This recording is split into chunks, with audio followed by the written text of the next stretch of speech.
이복에 회로가 보이는가? 예, 힘이 하나마 뱀처럼 꿈틀거리며 어둠을 뚫고 이어지는 것이 보입니다요. 자, 자네 의식으로 그걸 좌우로 움직여보게. 내가 도와줄 테니 조금의 의심도 내지 말고. 나반은 자신의 의식을 무속신의 의식으로 밀어넣고는 그에게 회로를 다루는 법을 차근차근 가르쳤다. 날이 지금껏 저희가 쓰던 것보다 더욱 선명하고 또렷합니다. 이런 것으로 인간들과 연결하면 통신이 아주 잘 될 것 같습니다. 하하. 바로 그거네. 기존의 통신보다 몇 배는 좋을 것이야. 그리고 이것을 활용하면 자네의 인간의 몸에 붙어있는 귀신의 위치를 추적하는 데에도 유용할 것이네. 회로를 인간의 몸에 대면 저절로 귀신의 심파를 찾아가 붙게 될 테니 말일세. 아, 정말 그렇겠습니다. 나으리. 이런 기묘한 신통을 내려주시니 하회와 같은 은혜를 어찌 갚을지 모르겠습니다요. 무속신이 감탄을 연별하며 넙죽넙죽 허리를 숙였다. 그가 이리 나오자 주변의 무속신들은 숨죽이며 나반의 주변을 에워쌌다. 마치 굶주린 거지들이 배급을 받기 위해 줄을 서고 있는 것처럼. 자네가 무업을 잘 이끌면 그것이 보답하는 길일세. 인간사에 귀신 문제가 두루 줄어드는 것만큼 원궁과 산궁에 일을 대신해주고 있는 것이 아니겠는가. 허허. 나반은 말을 거치고는 자신의 곁에 달싹붙어 애처로운 눈망울을 보이고 있는 신장 한 명의 눈을 돌렸다. 그의 머리 위 백회에 오른손을 가져다 대고는 회로망을 점검했다.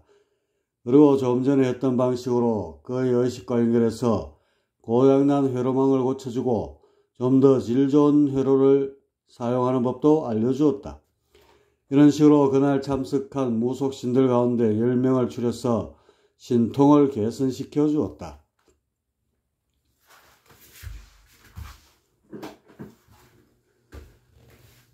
이런 일이 있은 후 한 달이 지났다. 다시금 이곳 산궁에서 무속신들의 교육이 열렸다. 그런데 이번엔 예전과 상황이 달랐다. 수백 명의 무속신들이 몰려와 자리를 차지하고 있는 것이었다. 나반은 수업을 가장 열성적으로 듣는 무속신 10명을 추려서 신통을 업그레이드 해주었다. 이곳 상궁뿐만 아니라 다른 상궁에서 열리는 교육에도 참석해 같은 식으로 일을 처리했다. 그러자 무속신들의 참여도는 거의 90%를 넘겼고 교육은 성황리에 진행될 수 있었다. 그렇게 10여 년이 흐르자 인간 세상엔 조금씩 변화의 조짐이 생겨나기 시작했다. 능수능란한 무속신들에 의해 인간에게부터 한풀이를 하던 귀신들이 예전만큼 힘을 못쓰게 되었고 더군다나 선왕에 가도 오랜 기간 격리시킨 점이 주요했다. 이렇게 되니 인간계와 신계의 혼란이 점점 가라앉았고 이대로 쭉 가면 얼추 질서를 잡을 듯 싶었다. 이런 변화를 보며 가장 기뻐한 이는 원궁의 책임을 맡고 있는 원궁 대신 묘천이었다. 나반의 재주를 몹시 아끼던 그가 아니었던가. 나반을 믿고 그가 인간으로 태어나 성녀가 됐을 때 얼마나 그의 곁에서 신통력을 보여주었던가. 그런 노력의 결과가 이처럼 나온다고 생각하니 뿌듯함이 밀려와 입꼬리가 절로 올라가는 것이었다. 여봐라, 나반에게 선무부의 부장직을 수여하니 지금 당장 그에게 알리거라. 선무부란 무속의 일을 총괄하는 원궁의 직할부서로서 총무부 다음가는 요직이었다. 웬만한 사신들보다 어깨에 힘을 줄 수 있는 부서인지라 파격적인 진급이나 다름없었다. 더군다나 나반의 영역이 고작 5천 정도인 것을 감안하면 전무후무한 일이기도 했다. 적어도 영역 6천은 되어야 선무부의 부장직을 꿰찰 수 있었던 전례를 보면 묘천이 얼마나 나반을 신임하는지 알 수 있었다. 하지만 이런 대우에도 불구하고 나반의 마음은 편치 않았다. 선계에 와서 큰 출세를 했다고는 하지만 이미 그는 인간일 적에 부처 소리까지 듣던 경력이 있지 않던가. 그런 그였기에 이런 정도의 관직에 성이 찰 리가 없었다. 그는 그저 신통에 관계된 일이 재밌기도 하고 정신을 한 군데 모을 수 있어 지난날의 아픔을 잊는데도 좋았기에 열심히 무속일에 전념했던 것뿐이었다. 나반은 이왕 선무부의 부장이 되었으니 좀 더 집중적으로 무속을 안정시켜야겠다는 생각이 들었다. 그래서 신통의 기술뿐만 아니라 도덕적인 교육도 고려하게 됐다. 대개 무속신들이 제잘난 맛에 행가리를 치는 경우가 다반사이고 간혹 다른 무속신들과 경쟁이라도 붙게 되면 재물의 혈안이 되어 온갖 사행을 내놓고 벌이기도 한다. 가령 전보로 온 손님들을 겁박하여 큰 굿을 하게 하거나 이장을 강행케 하여 금전을 갈취하는 경우가 빈번했던 것이다. 이런 짓을 벌이지 못하도록 도덕교육을 철저히 시켜야 하고 또한 본보기로 삼아 불이익이 가도록 어떤 제도도 구비할 필요가 있었다. 어쨌든 나반은 두루두루 무속의 현황을 살펴보면서 여러가지 방책을 강구했고 그것을 단계적으로 실행하면서 기대 이상의 효과를 보게 되었다. 30여 년의 세월이 흐르면서 나반은 자연히 무속의 왕으로 불리게 되었고 원궁뿐만 아니라 상궁이나 용궁의 어느 누구도 그의 공로를 무시하는 일이 없게 되었다. 업무가 너무 많다 보니 혼자서 감당하기 어려웠고 그래서 나반은 자신을 보좌할 회로 전문가를 키우려 했다. 하지만 이 분야가 워낙 복잡하다 보니 어느 누구도 선뜻 배우려 하지 않았고 어쩌다 의지를 갖고 덤비는 신선이 있다 해도 얼마 가지 못해 포기하기 일쑤였다. 그래서 하는 수 없이 나반이 직접 발품을 팔며 산청 곳곳을 돌아다니지 않을 수 없었다. 그러던 어느 날이었다. 행성에서 가장 영험하다는 명산에 무속신들이 구름처럼 모여들었다. 오늘이 1년 중에 영혼을 정화하는 데 가장 좋은 길일이라는 이유 때문이었다. 그래서 교육을 맡은 상궁에서는 대대적인 행사 준비를 하였다. 이런 큰 모임에 나반이 빠질 리가 없었다. 그는 공로가 있는 무속신들에게 최근에 개발된 최신 회로를 개설해 주려고 만반의 채비를 갖추고 있었다. 드디어 3시간 정도 되는 겨우 무속교육이 시작되었다. 이런 교육을 벌써 여러 차례 걸쳐 반복해서 듣던 무속신들인지라 지겨워하는 표정이 역력했다. 다들 속으로는 똑같은 잔소리를 늘어놓는다고 불만에 가득 차 있을 게 뻔했다. 하지만 이런 자리에 빠지면 불이익이 온다는 것을 그동안의 경험을 통해 잘 알고 있었기에 어쩔 수 없었다. 치열한 경쟁을 뚫어야만 살아남을 수 있는 비정한 무업의 세계를 생각하면 최신 회로에 대한 욕망은 무엇보다 큰 것이었다. 사실 한 마을에 서너 명의 무당이 난립하는 상황을 생각하면 점괘가 떨어진다거나 굿의 효험이 신통치 못할 때는 손님이 뚝 끊기게 마련이고 이렇게 되면 무당이 자신들을 얼마나 업신여기게 될 것인가. 필경 접대는 고사하고 계약 위반이라며 고래고래 질타를 퍼부을 것이다. 그러니 무속신들 역시 긴장의 끈을 놓을 수 없었고 지금과 같은 교육에 빠질 수 없는 것이었다. 그렇더라도 이들의 천성이야 어디 가겠는가. 대략 500여 명이 넘는 무속신들이 한 공간에 모여 제각기 편한 자세를 취하며 거드름을 피우고 있었다. 복장이 참으로 눈꼴시였다. 대부분은 산왕 대신이나 천계도사의 옷을 걸치고 있는데 어떤 무속신은 아예 옥황상제의 옷까지 휘두르고 있었다. 신제자에게 자신이 옥황상제라고 한껏 치켜 세운 모양이었다. 그런데 한술 더 떠 한쪽 구석에 부처님의 모습을 하고 점잔을 떨고 있는 무속신도 있는 것이 아닌가. 나반은 이런 모습을 보고 있노라면 한심한 생각에 우라통이 치밀기도 했다. 저런 보잘것없는 존재들이 어찌 감히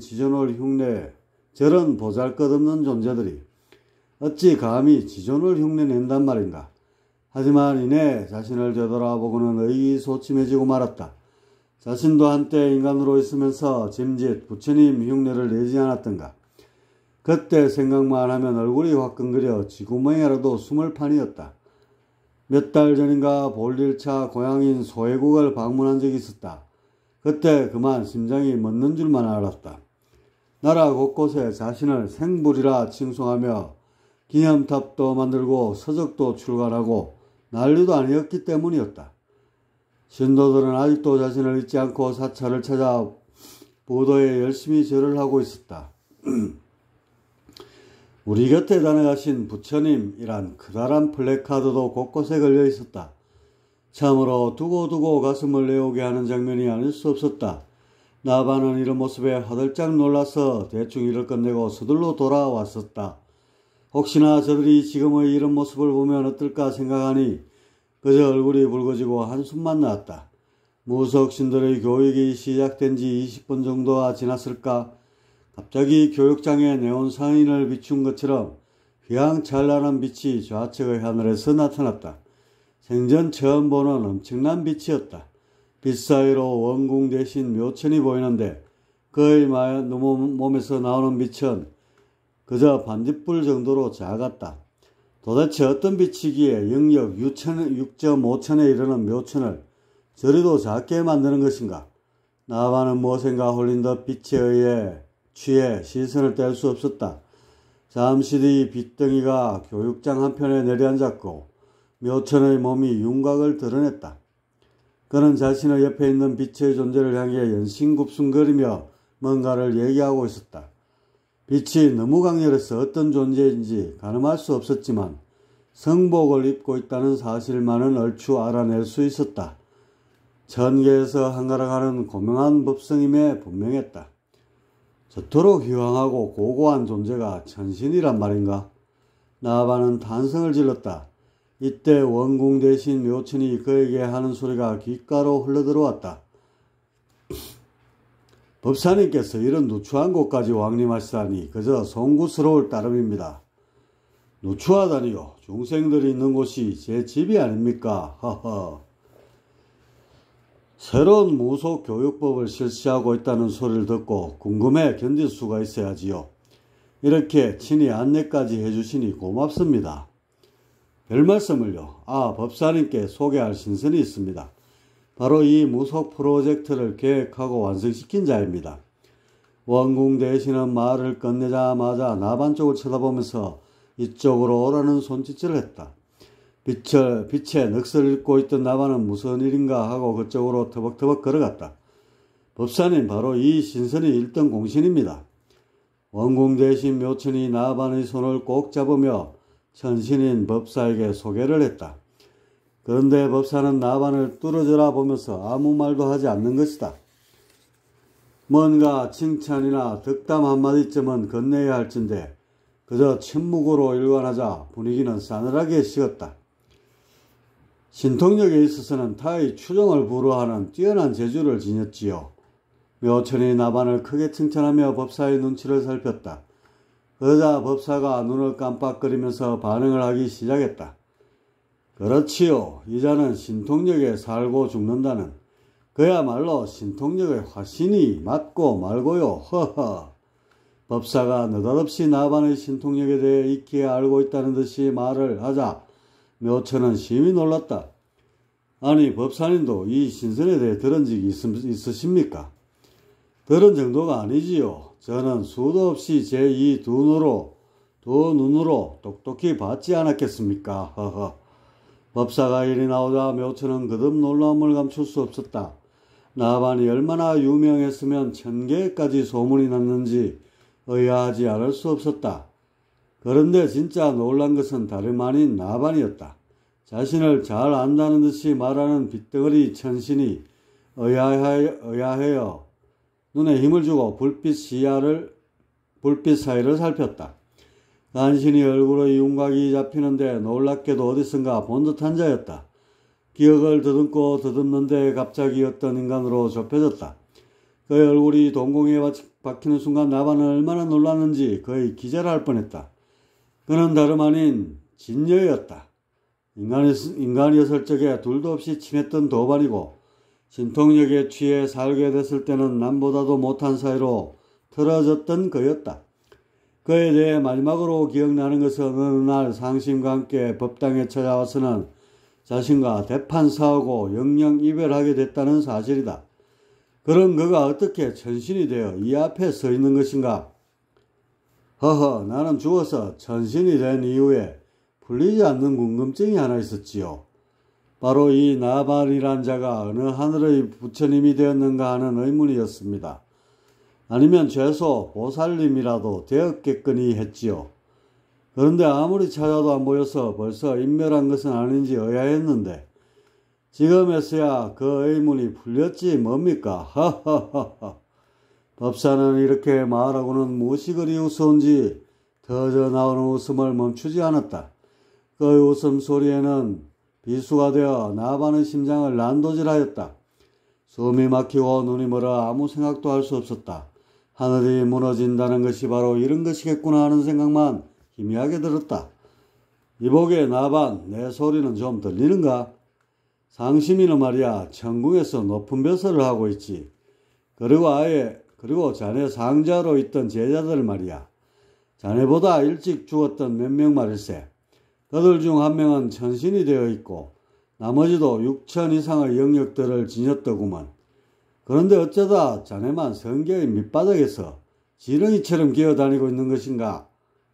지금 인간 세계에서는 부처님이 다녀가셨다고 칭송이 하늘을 찌르고 있던데 말이야. 확인사살이라 하든가. 진년은 고통에 쩔어있는 나반을 향해 더욱 강력한 대못을 박았다. 나반은 분노와 창피함이 뒤섞이며 정신을 잃고 그 자리에서 쓰러졌다.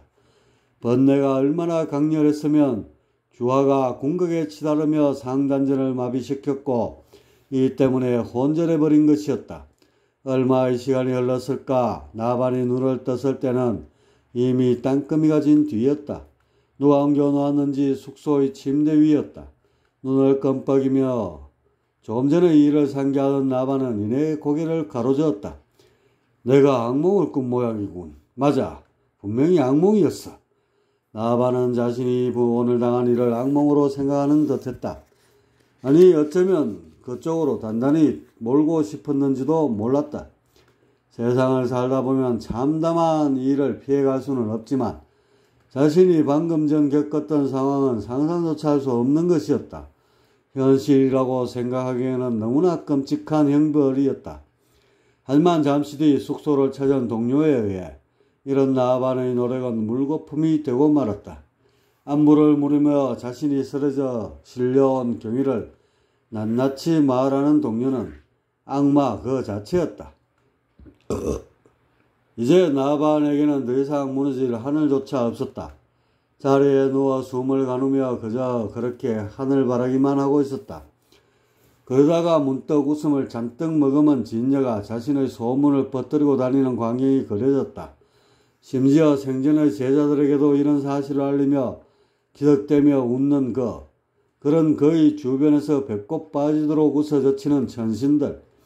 이 모든 광경이 시퍼런 서설이 되어 그의 가슴을 토막토막 잘라댔다. 나반의 신음은 마치 임종을 앞둔 마지막 숨 같았다. 왜 일이 이렇게까지 꼬이게 되었는가?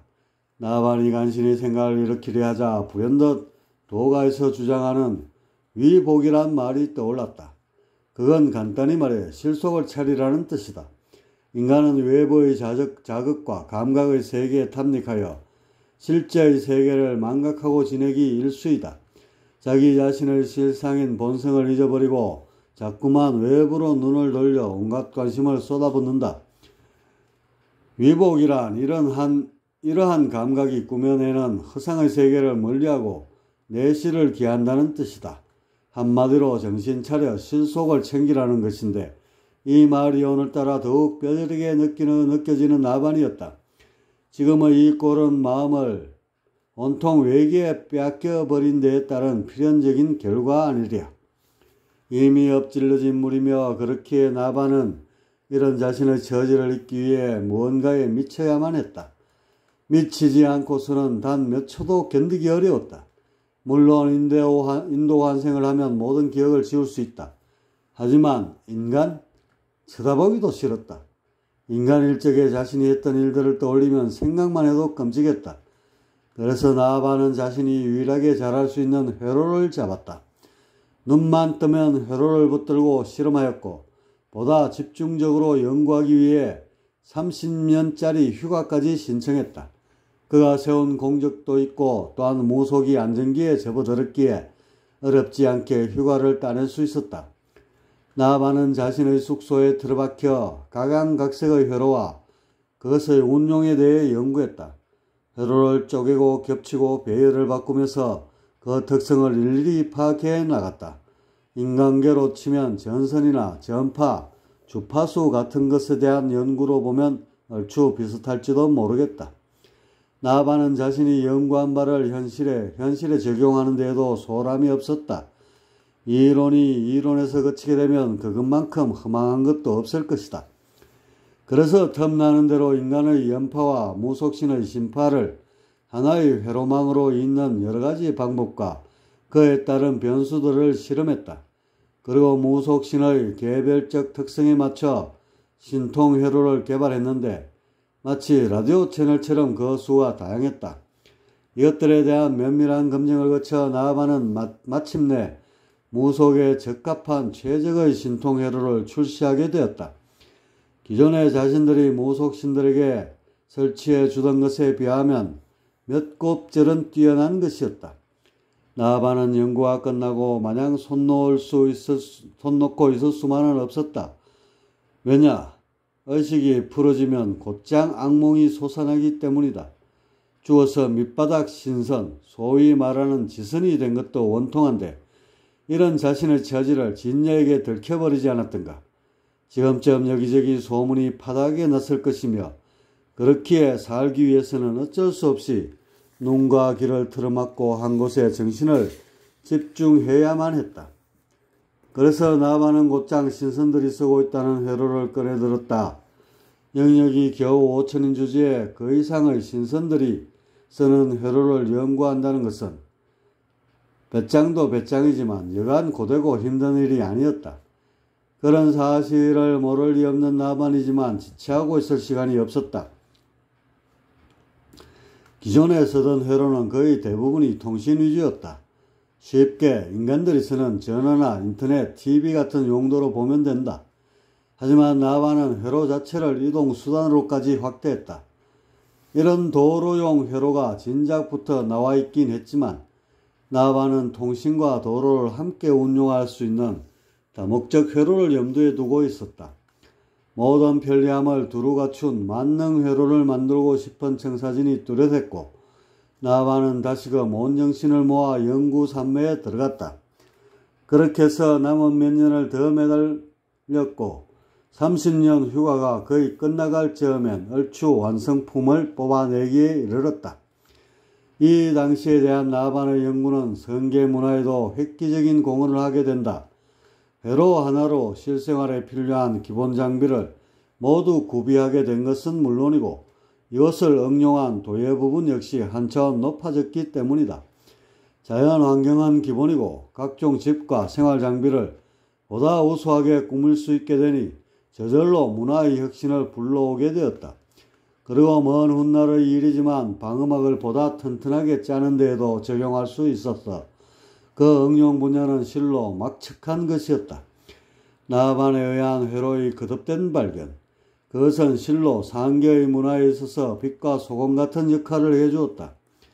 그런데 더욱 놀라운 변화는 나반 자신에게 일어났다.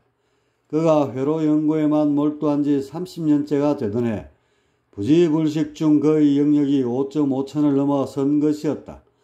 일반적으로 영역 0.5천을 높이려면 수행자가 아닌 이상 최소 5천년 이상 걸린다. 그런데 나반은 특별한 수행을 하지 않았음에도 극히 짧은 기간 내에 그 경계를 무너뜨린 것이다. 나반은 휴식 기간이 끝나갈 무렵에 다시금 인간계를 찾았다. 그곳에서 회로를 이용한 인간들의 의식 성장에 대한 연구를 하기 위해서였다. 일명 아름기라고 하여 신통이 아니더라도 천상의 고급 정보를 은연중에 실어주는 것을 말한다. 이것은 일종의 문화적 채널링으로 인간 문명 발달에 적지 않은 도움이 되기도 한다. 나아바는 일을 마치고 선계로 돌아오는 길에 옛적에 몸담았던 사찰의 하늘을 지나게 되었다. 발 아래로 온갖 사연으로 얼룩진 곳이 아련히 스쳐 지나갔다. 그는 두 눈을 질끈 감았다. 인간으로 있었을 적의 생각이 행여라도 떠오를까 했으다. 그런데 문득 귓전으로 이상한 소리가 들려왔다. 그것은 주문 비슷한 소리인데 기존의 것과는 뭔가 다른 구조를 지니고 있었다. 일반 주문에 온갖 회로를 섞어서 특수한 기운을 자아내고 있었던 것이다. 저건 또 뭐지? 나바는 호기심에 이끌려 가던 발길을 돌려 사찰로 내려왔다. 법당안을 들여다보니 동자성이었던 막내 제자가 어느덧 노성이 되어 목탁을 두드리고 있었다. 순간 나반은 머리털이 솟아오를 만큼 강렬한 경련을 일으켰다. 노성이 엎저리는 주문은 특수한 회로에 불도의 정부를 입혀놓은 이른바 연물이라는 것이었다. 누가 만들었는지 기기묘묘했다. 이야, 이것은 그저 얽기만 해도 그 영음이 읽는 사람의 온몸으로 퍼져 들어가는구나. 대체 누가 이런 신묘한 것을 개발했단 말인가?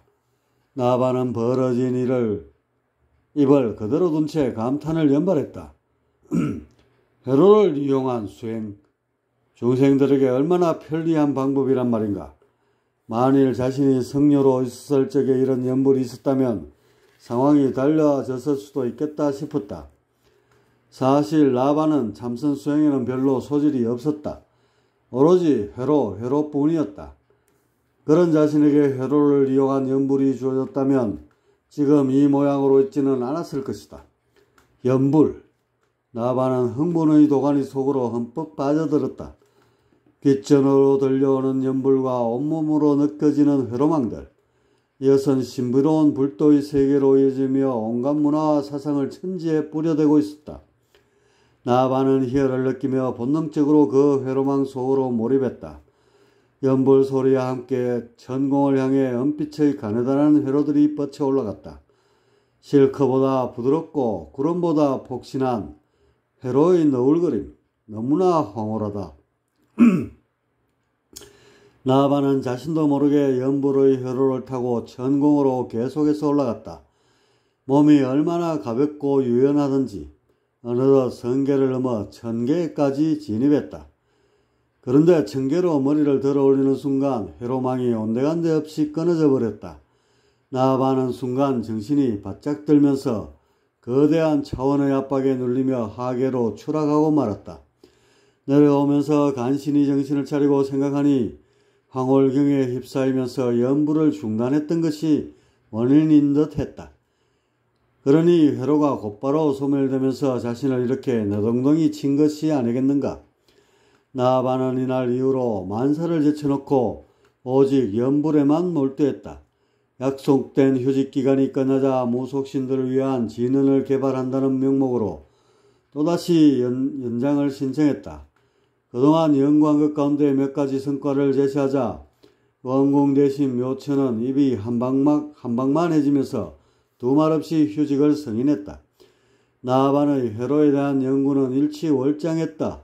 연불 속에 설치된 회로만 가지고 집중적으로 파고들었는데도 어느덧 기존 구조를 꿰뚫게 되었다.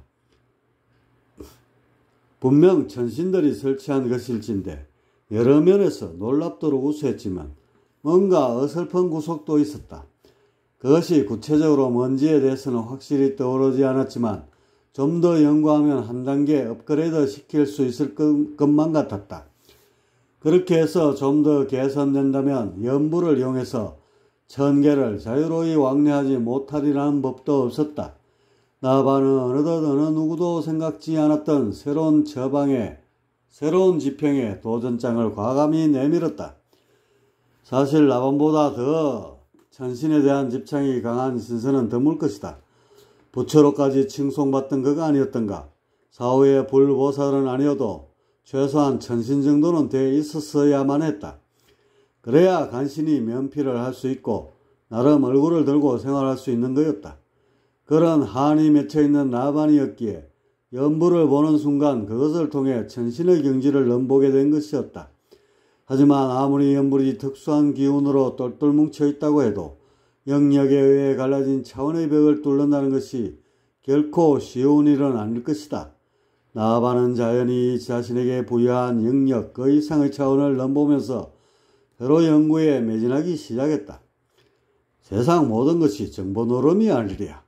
내가 천신이 될 수 없었던 것도 내 안의 정보가 신선들로 똘똘 뭉쳐져 있기 때문이다.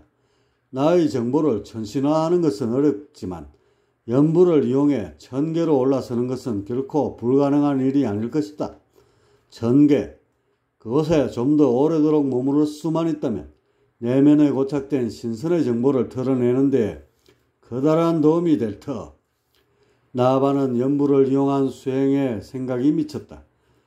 사실 라반은 참선이 체질에 맞지 않아서 늘 고통스러워했다. 아무 생각도 없이 앉아 시간만 축내는 참선이 뭐가 그렇게 대단하다고 주야장천 매달려야만 하는지 영문을 알 수 없었다. 그래서 그가 택한 것은 주문을 통한 정신집중과 그로 인해 파생된 신통이었다. 하지만 꿀처럼 달콤했던 그 결과는 쓰디쓴 선박이었다. 이게 이제 다시 그 수행이란 것을 꺼내들 때가 되었고 이것은 바로 염불이 되어야 할 것이다. 염불은 어느 모로 보나 자신의 적성에 꼭 맞았고 이것을 수행에 잘만 이용하면 필경, 영역의 상승으로 이어질 것이다. 염불을 통해 천상의 문화와 정보를 계속해서 받다 보면 부지불식 중에 자신을 구성하는 기세포들이 고차원적 존재로 거듭나지 않고는 백일 수 없을 터 염불에 입혀진 정보를 이용한 영역의 수직이동, 과연 나반의 꿈은 실현될 수 있을까? 회로를 타게 되니 이렇게 기쁠 줄이야. 자력으로는 천계에 오를 수 없기 때문이지. 회로로서 천문을 열려니 느릿느릿 허나 회로가 깔린 적 곧바로 등량하여 맺힌 한을 싣고 옛적의 존귀함을 되찾으리라.